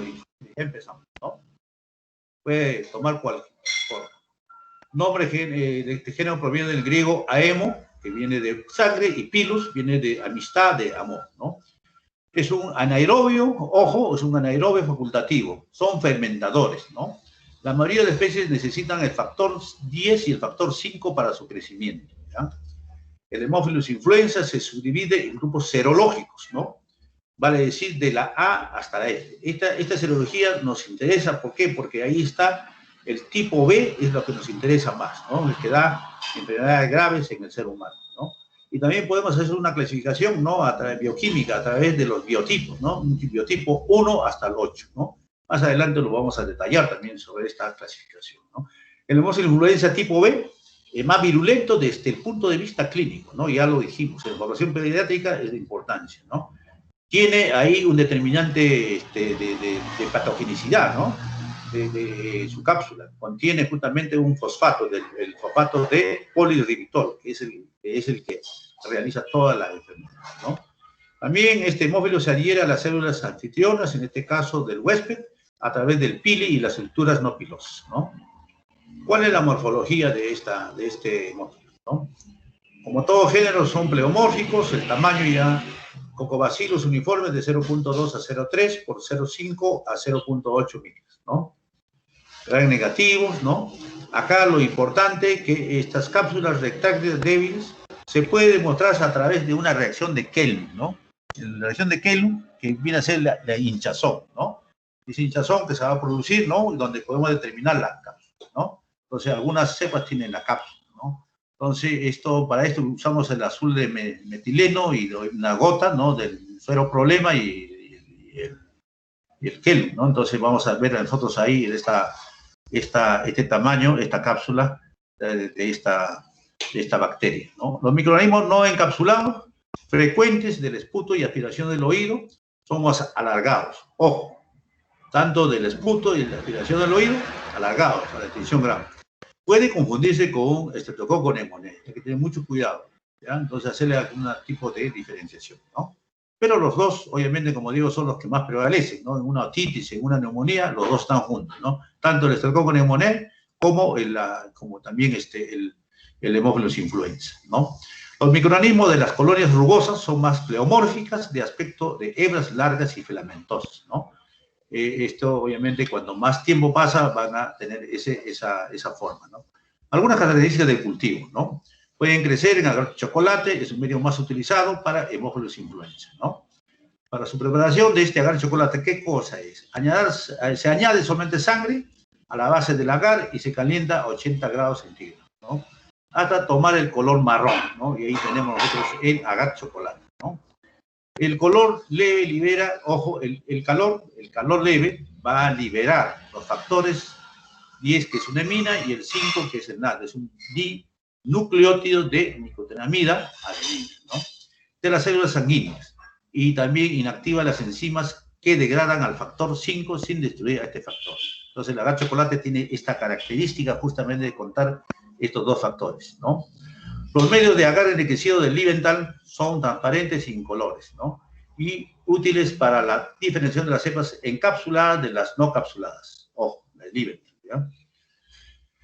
Los medios de agar sangre comunes permiten la proliferación del Haemophilus influenza solo cuando la placa de agar se inocula, ¿no? Digamos, en forma cruzada con estafilococo, ¿ya? Esto lo vamos a ver en este diagrama, ¿no? Nosotros, para ver el fenómeno del satelitismo, ¿no? ¿Qué hacemos, no? Este es el agar, ¿no? El chocolate, o de agar sangre, ¿no? Entonces, nosotros hacemos el medio, digamos, el espécimen, que puede ser el líquido, el aspirado, etcétera, lo sembramos, ¿no? En estrías, ¿no? Luego hacemos una inoculación secundaria, y una vez sembrados, hacemos nosotros, digamos, la estría, colocamos la cepa de estría de estafilococo, ¿no? Este estafilococo es una y vamos a ver nosotros el crecimiento, ¿no? El satelitismo, ¿no? Y vamos a observar nosotros acá el satelitismo, ¿no? Entonces, el fenómeno del satelitismo, ¿no? Entonces, las colonias aparecen como satélites en las vecindades de la cepa fuente, ¿no? En la primaria, ¿no? La máxima proliferación ocurre en 37 grados y pH 7.4 a 7.8 en condiciones aerobias, ¿no? El Haemophilus influenza encapsulado produce colonias mucoides, brillantes, iridiscentes, característicos en el medio del Livental, y alcanza de 3 a 4 milímetros de diámetro, ¿no? En el laboratorio se utiliza para poder identificar las especies de discos impregnados con el factor 10 y el factor 5, ¿no? Nuevamente vamos a ver acá un agar de Livental, diferenciación capsular y el satelitismo, ¿no? Y acá vamos a ver en este medio, ¿no? Cómo también fermenta, vean cómo fermenta justamente el Haemophilus, ¿no? Cambia de la coloración a la fermentación, ¿no? En el cultivo, ¿no? de este Haemophilus influenza, ¿no? Vamos a tener el agar de Liebenthal como el chocolate. Hablamos del chocolate, ¿no es cierto? El chocolate acá vamos a ver nosotros, con medios que fácilmente va a crecer, ¿no? Este Haemophilus influenza, ¿no? ¿Ya? Y las características utilizadas para identificar nosotros justamente este Haemophilus son tres, ¿no? Reacciones hemolíticas en sangre, ¿no? La necesidad del factor 5, requerimiento del factor 10 para su desarrollo, necesidad de mayor tensión del CO2, ¿no? Y producción de hierro, ¿no? Estos son, para poder identificar nosotros el tipo de hemófilos, tenemos que tener en cuenta estos requerimientos, ¿no? El agar sangre, ¿no? El agar Liebenthal, el agar chocolate, ¿no? Y los factores, ¿no? En este caso, el factor 5, 10, CO2 y la producción. Criterios para clasificar el Haemophilus influenza, ¿no? Hay varios criterios para hacer su clasificación, ¿no? Existen diversos criterios. Uno es el clínico, que nos interesa en la clínica ya, ¿no? Tiene un origen invasor y no invasor, ¿no? Invasor cuando obviamente pues nos va una meningitis, ¿no? El helicocefalorraquídeo, ¿no? La sangre que nos puede dar un problema de neumonía, pericardio, tejido blando, ¿no? No invasor, superficies, las mucosas nada más, ¿no? También la serotipificación que lo mencionamos, ¿no? De la A a la F, ¿no? Es una composición antigénica de la cápsula, ¿no? La que nos importa es la B, mencionamos, ¿no? La biotipificación también de la 1 a la 8, basada en pruebas de indol, ureasa, ornitina, descarboxilasa, ¿no? Podemos hacer la biotipificación también de este Haemophilus para poder diferenciar las especies, ¿no? Igualmente, análisis, ¿no? La subtipificación, análisis de genes, ¿no? De las cápsulas, ¿no? Describen 14 pruebas de restricción, ¿no? Y también algún otro tipo de enzimas, ¿no? Dentro de la biotipificación de la Haemophilus influenza y la parainfluenza, ¿no? Tranquilamente podemos, dijimos, ¿no? Tanto la influenza y la parainfluenza podemos diferenciarlo, ¿no? ¿No? De acuerdo al biotipo, a la reacción al indol, a la ureasa, la descarboxilasa de ornitina, ¿no? La influenza que nos interesa, el biotipo 1, indol positivo, ureasa positivo y descarboxilasa de ornitina positivo, ¿no? El 2 ya tiene otra diferenciación, ¿no? Y la parainfluenza, igualmente, la 1 es negativo, ojo, al indol, negativo a la ureasa y positivo a la descarboxilación de ornitina, ¿no? De ornitina, ¿no? Y así sucesivamente los 8 biotipos, ¿no? Que se han clasificado justamente en la Haemophilus influenza, ¿no?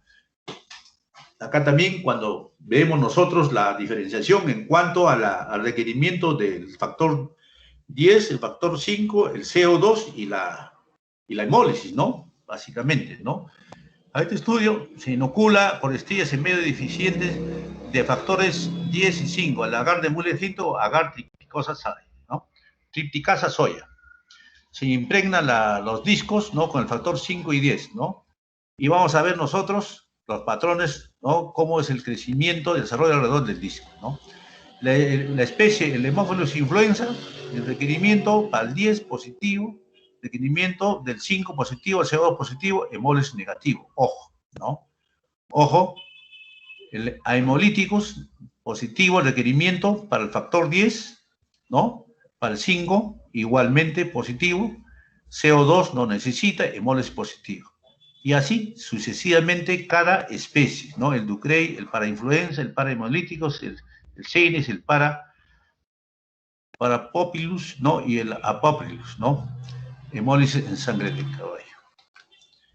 Metabolismo de este Haemophilus, ¿no?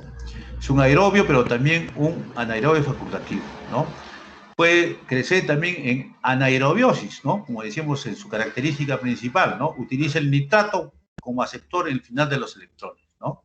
Ojo, la única quinona producida por el Haemophilus influenza es obviamente la dimetilena quinona, ¿no? Y esta puede ser usada para el transporte de electrones tanto en aerobiosis como en anaerobiosis, ¿no?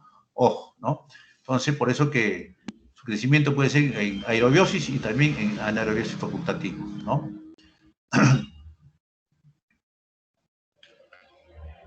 Determinantes de la patogenicidad. Mencionamos que el Haemophilus, su determinante es la cápsula, el principal, hay otros también, ¿no? Pero la cápsula, ¿no? La pared de esta celular posee un polisacárido con actividad de la endotoxina. Esta endotoxina es la que nos hace daño, ¿no? Que tiene los serotipos de antigénicos de la A hasta la F, ahí donde está el tipo B. El tipo B es un polímero de ribosa ribosil fosfato, ¿no? También conocido como PRP, ¿no? Es el principal factor de virulencia de las cepas capsuladas en la patogenia de la enfermedad invasora, ¿ya? Entonces, reconocer que la cápsula, dentro de esa cápsula, el tipo B, y justamente de esta cápsula es que también se obtiene, ¿no? La vacuna contra esta bacteria. También existe otros antígenos somáticos, ¿no? Como determinantes de patogenia, pero de menor importancia. La envoltura celular del Haemophilus influenza consiste de una membrana externa y otra interna, que contiene antígenos proteicos y lipo-oligosacáridos, famosos LOF, que también son, ¿no? Y otros factores de virulencia, ¿no? Son los componentes proteicos, ¿no? Ojo, de la membrana externa de adherencia, ¿no? Como es la proteasa A. Tenemos ahí una fotografía, ¿no? De intracelular, ¿no? De justamente el Haemophilus influenza, ¿ya? ¿Cuáles son los factores de riesgo de este Haemophilus influenza, ¿no? Hay que tener en cuenta, ¿no? Los menores de edad, la parte de la alimentación, los malnutridos obviamente van a tener problemas, ¿no? De tener un problema más serio con esta bacteria, ¿no? Enfermedades subyacentes, ¿no? Que también, ¿no? O sea, que tengan los mayores, ¿no? Que hacen un problema de una diabetes, ¿no? Una hipertensión, un ACV, una neoplasia, un inmunodeprimido. También esto es pasible de ser un factor de riesgo para la Haemophilus influenza, ¿no? Factores genéticos igualmente, ¿no? Infecciones virales anteriores, ¿no? Que también pueden ser susceptibles de susceptibilidad frente al Haemophilus influenza, ¿no? También tiene que ver nosotros el medio ambiente, ¿no? El medio ambiente, la asistencia a guarderías, el hacinamiento en casa y en guarderías, justamente donde se contagian, ¿no? Acuérdense que esto se transmite a través de las gotas, ¿no? De los aerosoles, ¿no? Hermanos en edad escolar, que generalmente no solamente esto se puede contagiar, sino también los virus, ¿no? Virus de la influenza, ¿no? Virus de la gripe, ¿no? Igualmente situaciones socioeconómicas bajas, que lamentablemente son los lugares, ¿no? Donde padecen más de esto, no tienen la infraestructura domiciliaria correspondiente, ¿no? Bajo nivel educativo de los padres, ¿no? El entendimiento de las vacunas, ¿no? Y también de la prevención, ¿no? Y de la alimentación, ¿no? De la salud, de la ropa, de la vivienda, ¿no? Entonces, esto hace que también sea un factor de riesgo el medio ambiente, ¿no? Último también la bacteria, ¿no? La característica de la bacteria, ojo, la infectividad, ¿no? Y la adherencia, ¿no? Y esto va a estar dada por su capacidad invasora, ¿no? Justamente de los determinantes de patogenicidad y la virulencia, ¿no? La virulencia está por la carga, ¿no? La carga va a ser la cantidad de bacterias que te ingieres, ¿no? Una cosa que te ingieres con unas cuantas y otra cosa es por miles, ¿no? Lo sabía perfectamente con el coronavirus, ¿no? Igualmente, ¿no? Entonces la carga es importante, tanto en bacterias como obviamente, en virus, ¿no? Y si esto es así, tiene que ver fundamentalmente con la defensa, ¿no? Con los mecanismos de defensa, digamos, la parte humoral y celular, ¿no? Tenemos que ver obviamente, con la alimentación, la lactancia materna exclusiva, ¿no? La vacuna, ¿no? Digamos, que no tenga enfermedades subyacentes, ¿no? Eso, obviamente que eso va a defender mucho más, ¿no? Y por último, los factores étnicos, ¿no? Que definitivamente tienen que también ver con la enfermedad producida por Haemophilus influenza, ¿no? ¿Cuál es la epidemiología, no? La epidemiología de esta enfermedad producida por Haemophilus influenza, la incidencia de Haemophilus influenza y meningitis, ¿no? Y neumonías, ¿no? Más o menos era de 17 a 25 por 100.000 niños, ¿no? por hemófilos influenza no encapsulados. Habitualmente son transportadas en la nasofaringe de las personas asintomáticas, ¿no? Las tasas de aportación son de alrededor del 60-90% en niños pequeños y sanos, y de 35% en adultos, ¿no? Vean ustedes entonces la importancia, ¿no? Tanto en niños y en adultos, pero más es en niños, ¿no? De las cepas aisladas en niños son encapsuladas, ¿no? Encapsuladas, las del tipo B, ¿ya? Son las responsables de más del 90% de las enfermedades severas en niños menores de 5 años. Vamos a ver qué patología nos va a dar este hemófilos influenza. Ese es el correlato clínico de la parte de bacteriología que estamos viendo, ¿no? Antes que existiera la vacuna del hemófilos influenza, era la causa principal de meningitis bacteriana en menores de 5 años, ¿no? Y obviamente con la introducción de esta vacuna, ¿no? En Estados Unidos ha sido que la reducción, ¿no? Presentan 2 casos en cada 100.000 niños. Fíjense, una reducción bárbara. Igualmente ha sucedido en nuestro país, ¿no?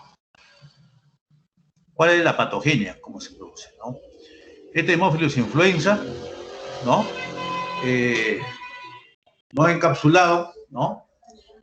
Coloniza el tracto respiratorio superior, ¿no? De los primeros meses de vida, ¿no? El encapsulado serotipo tipo B aparece en forma infrecuente. Menos frecuente, pero está ahí, ¿no? Sin embargo, es frecuente en enfermedades en niños no vacunados, ojo, ¿no? Produciéndose justamente lo que se denomina el meningitis, epiglotitis, celulitis, ¿no? Entonces es importante la vacunación, ¿no? Los pilis y las determinantes antigénicos como las adhesinas, ¿no? Intervienen en la colonización de la bucofaringe por el hemófilos influenza, ¿no? Una colonización que podemos encontrar ahí, ¿no? Los componentes de la pared bacteriana, ¿no? Básicamente el lipopolisacárido y el glucopéptido de bajo peso molecular alteran la función ciliar, nuevamente, ¿no? Igual que la Bordetella, ¿no? Lo neutraliza la función, la expulsión de los cuerpos extraños, tanto virales como bacterianos, ¿no? Las bacterias traslocan a través de las células epiteliales y endoteliales para ingresar al torrente sanguíneo, ¿no? Son más agresivos, ¿no? Hemófilos influenza, ¿no? A la falta de anticuerpos, ¿no? Específicos, ¿no? Y justamente contra esta cápsula de polisacáridos pueden producir bacteremia y diseminación a otros focos distales, ¿no? Primero hace la fiebre, malestar general, ¿no? Y disemina a nivel, ¿no? El factor principal de la virulencia de este hemófilos influenza tipo B es la cápsula antifagocítica polisacárida, que contiene justamente este fosfato de polirribitol, ¿no? Este es el factor principal de su virulencia, el hemófilos influenza tipo B, ¿no? El componente del lipopolisacárido del lípido A ha inducido inflamación meningia en modelo animal, ¿no? También, a su vez, experimentalmente se ha podido dar una meningitis en modelo animal por este lípido A, ¿no? Pero en el ser humano es la cápsula antifagocítica polisacárida, ¿no? Asimismo, el hemófilos influenza produce proteasas de inmunoglobulina IgA1, ¿no? Que puede interferir la colonización de las superficies mucosas por parte de los tejidos, ¿no? Y obviamente alterar la parte inmunológica del ser humano. ¿Cuál es el cuadro clínico de esta enfermedad? ¿No? Hay un pequeño estudio en cuanto a niños hospitalizados, ¿no? De ese pequeño estudio, reporte, ¿no? Meningitis por influenza, 54%, neumonías 14%, bacteriemia no focal 11%, celulitis 11%, epiglotitis 10% y pericarditis 4%, ¿no? Esto era el comportamiento de hace años, ¿no? Hace una década. Pero es bueno enfatizar que produce meningitis, conjuntivitis, ¿no? Celulitis, otitis media, epiglotitis, neumonía, bronquitis, artritis séptica, ¿no? Todo esto puede producir. Y en la figura vamos a ver nosotros en esta del varón, ¿no? Una congestión ocular, un edema trivial, una meningitis, ¿no? Cómo puede afectar justamente, ¿no? Una bacteria, ¿no? A ese nivel, ¿no? Una celulitis que se puede dar por este hemófilos y obviamente una epiglotitis, ¿no? Ven ustedes entonces lo que puede realizar este hemófilos influenza. Y acá vemos con un poco más de detalle, ¿no? La meningitis, ¿no? Que mencionamos, ¿no? igualmente ingresa, ¿no? Por las gotitas, ¿no? Puede producir no solamente epiglotitis, una celulitis, una neumonía, hasta complicarse con un empiema, ¿no? Un derrame pleural, ¿no? Que puede darse, ¿no? Igualmente puede dar una pericarditis, ¿no? Ojo, artritis séptica, ¿no? Y osteomielitis, ¿no? Vean ustedes cómo puede producirse. ¿Por qué? Porque una vez que ingresa al torrente sanguíneo, puede diseminarse, ¿no? Dando lugar a una bacteremia, ¿no? Y dar infecciones focales y a distancia, ¿no? Enfermedad invasiva, lo que llamamos, ¿no? La clasificación clínica, invasiva y no invasiva, ¿no? Entonces, en este caso, lo que nos interesa es la invasiva por Haemophilus influenza, ¿no? Acá en este recuadro vamos a ver nosotros una neumonía por diferentes grupos etarios, las causales, la etiología de las neumonías, ¿no? Ya en las 3 semanas, los principales, ¿no? De 3 semanas a 3 meses, ¿no? ¿Cuáles están? La Chlamydia trachomatis, el virus respiratorio, el Streptococcus pneumoniae y el Streptococcus aureus, ¿no? Mientras, miren ustedes, recién aparece desde los 3 meses a los 4 años, ¿no? Aparece, continúa en primer lugar el virus respiratorio, aparece el Streptococcus pneumoniae, ¿no? Y nuevamente, aquí sí aparece conjuntamente con el Streptococcus pyogenes, el Haemophilus influenza, ¿no? De 3 meses a 4 años, entonces, sí nos puede dar las neumonías, ¿no? A su vez, también nos puede dar en este grupo etario, ¿no? El Mycoplasma pneumoniae y el Streptococcus aureus, ¿no? Y el Mycobacterium tuberculoso, ¿no? Y de 5 años a 15 años, ¿no? Nuevamente, el Mycoplasma pneumoniae, ¿no? Este Mycoplasma pneumoniae, ¿no? Y la clamidia son atípicos, ¿no? Que el tratamiento básicamente con macrólidos, ¿sí? ¿Ya? Acá vamos a ver el diagnóstico por laboratorio, básicamente frotis, ¿no? De las muestras clínicas con gran cultivo, ya dijimos en chocolate, ¿no? ¿No? En el agar de chocolate, en sangre y en Liventhal, ¿no? Detección de antígenos contra inmunoelectroforesis, aglutinación partícula de látex y ELISA. Actualmente se ha desarrollado bastante la serología, ¿no? El tratamiento, igualmente, ¿no? ¿Ya? El tratamiento es a través de la combinación ampicilina más clorfenicol, alternativo tenemos el cotrimoxazol, las penicilinas, las cefaloporinas, eritromicina y cefalopor, ¿no? ¿Ya? Vacunación es importante y la quimioprofilaxis, ¿no? Aquí vemos nosotros una placa radiográfica, ¿no? De una neumonía, ¿no? Un lóbulo inferior izquierdo, ¿no? Con efusión en el lado izquierdo, ¿no? Y en el lado derecho vamos a ver nosotros, ¿no? La resolución importante. El mismo paciente, pues en 5 días de tratamiento, cómo ha mejorado justamente esta consolidación del lóbulo inferior izquierdo, ¿no? Ve el borramiento, y acá ya no hay ni el seno, ¿no? Desaparición del seno. Ok, nuevamente acá vamos a ver una neumonía, ¿no? El lóbulo izquierdo, ¿no? El tratamiento que debe realizarse, ¿no? Haemophilus influenza, ¿no? Cuando está vacunado, ¿no? Si está vacunado, le damos solamente amoxicilina, el tratamiento de una neumonía adquirida en la comunidad, ¿no? Amoxicilina a una dosis de 80 miligramos kilo día, en 3 dosis por 7 a 10 días, ¿no? Ojo, ¿no? Y necesitamos a las 48 horas una reevaluación para ver cómo está esa neumonía adquirida, está el inicio de esa neumonía, ¿no? Y obviamente que le vamos a dar también, si el niño no está vacunado, ¿no? Por Haemophilus influenza le damos la amoxicilina más ácido clavulánico a la dosis de 80 miligramos kilo día por 7 a 10 días, ¿no? De tal suerte que también necesitamos en el segundo día, ¿no? Para ver si la mejoría o lo estacionario o de repente el empeoramiento. Si es el empeoramiento, entonces tenemos que hospitalizar esta neumonía adquirida en la comunidad. ¿Por qué? Por el fracaso de este tratamiento ambulatorio, ¿no? Inicial, ¿no? Ojo, ¿no? Si tenemos un derrame frente a esta neumonía por Haemophilus influenza, podemos usar nosotros de manera hospitalaria la amoxicilina ácido clavulánico intravenosa a 200 miligramos kilo día, ¿no?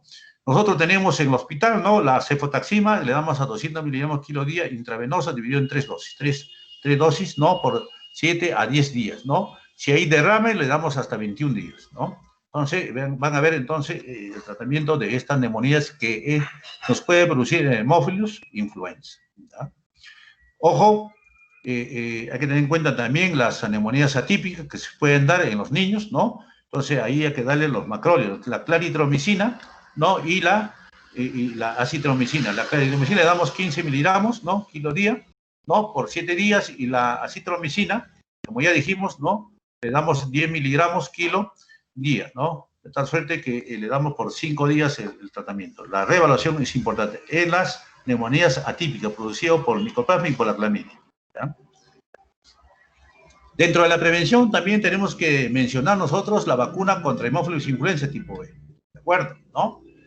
Esta es una vacuna, ¿no? Un polisacárido capsular purificado, ¿no? De ahí la composición lo tienen acá, es una vacuna conjugada, ¿no? ¿No? ¿De qué? Del polisacárido capsular más una proteína transportadora adherida para que pueda hacer efecto, ¿no? La presentación viene en frascos de 0.5 mililitros líquidos, ¿no? Las indicaciones, básicamente, infección por HIV, agente causal por la neumonía, meningitis y otitis media, como ven ustedes, ¿no? Ojo, se administra en niños que presentan reacciones alérgicas severas a la primera dosis de la vacuna pentavalente, ¿no? Entonces, le damos mano a esta vacuna contra Haemophilus influenza, ¿no? Si no, simplemente con esta vacuna de la pentavalente le puedes administrar. La vacunación ya sabemos que es a los 4 y 6 meses, ¿no? Actualmente, en la pandemia del coronavirus, se ha vacunado en menores de 3 años y mayores de 60 años, tanto Haemophilus influenza como también neumococo. Es esta vacuna la que se está previniendo para proteger justamente que la infección no se muera por el coronavirus, sino se muera por una complicación, una neumonía por Haemophilus influenza, ¿no? La dosis 0.5 mililitros, ¿no? La conservación, igualmente que todas las vacunas, de +2 a +8, ¿no? El lugar de la administración intramuscular, ¿no? Efectos adversos, igualmente como todas las vacunas, dolor, enrojecimiento, eritema, edema, necesito la aplicación de la vacuna, ¿no? ¿Ok? Muy bien, yo creo que esté ya siendo las más de las 2 de la tarde, ya. Este es un pequeño estudio que se realizó en por el Instituto Nacional de Salud, en 2 hospitales de Lima y 3 sur, ¿no? Para ver justamente la vigilancia epidemiológica del HIV y el Estreptococcus pneumoniae, que son las 2 causales de todos nuestros males a nivel nacional, ¿no? En menores de 5 años, ¿no? En la cual, obviamente, ver también la resistencia bacteriana, ¿no? Ver la sensibilidad y la resistencia bacteriana, ¿no? Tenemos 2 cosas que tenemos que ver nosotros frente a los antibióticos, ¿no? Y vamos a ver nosotros, ingresaron a este estudio 1.283 casos, ¿no? Se aislaron 59 cepas, ¿no? De las cuales 31 que tenían Haemophilus influenza B y 28 Streptococcus pneumoniae, ¿no? De ellos se hicieron 2.3% de neumonías y 42.5% meningitis. Tuvieron aislamiento bacteriológico, ¿no? Dentro de eso, se hicieron la identificación de cepas, ¿no? De Streptococcus pneumoniae alta resistencia a la penicilina, ¿no? 3 de 13 casos. Cotrimoxazol, 3 de 13. Eritromicina, 1 de 13, ¿no? Cloranfenicol, 1 de 13. Ceftriaxona, 1 de 13. Dentro de la cepa que nos interesa, en este caso, la cepa del Haemophilus influenza tipo B, hicieron con resistencia al cotrimoxazol 4 de 20, ¿no? Ampicilina, 1 de 20. Las conclusiones, obviamente, el aislamiento bacteriológico de estreptococo y HIV son bajas, ¿no? Bajas, definitivamente, ¿no? Cuando hay una neumonía, nosotros tenemos un caso de neumonía que haya entrado alterado, ¿no? Entonces, esta neumonía puede estar comprometiendo ya, ¿no? Su estado de conciencia, ¿no? Y cuando solicitamos al momento de ingreso al hospital, ¿no? Entonces, determinamos su hospitalización, le pedimos hemocultivo, ¿no? Pero estos hemocultivos son de bajo, 30%, 40%, reportan otros 25%, ¿no? Entonces, en algunos hospitales no es rutinario, no es sistemático, mientras tienen otros hospitales de manera rutinaria para determinar y aislar la neumonía, por qué germen a esta edad, ¿no? Entonces, acá también concluyen que el aislamiento son bajos, ¿no? Se hallaron resistencia a los antibióticos que se utilizaron en los esquemas de tratamiento, ¿no? Y eso obviamente también llama la atención, como acá lo menciona en sus resultados, ¿no? Esto es en cuanto a la resistencia, por eso que cada país hace estudios epidemiológicos para poder recomendar en sus protocolos, ¿no? El antibiótico necesario, ¿no? Para las enfermedades más prevalentes como es la neumonía, ¿no? Eso es lo que menciona este estudio. ¿Ok? Muy bien, con esto hemos terminado. Bien, delegada. Doctor, sí, bueno, más bien quería decirle para que pueda descargar la lista de asistencia. Eh, lo encuentra haciendo clic en donde están, hay un icono ahí en la barrita sobre dos personitas que aparecen, donde dice mostrar participantes. ¿Le aparece? A ver, a ver.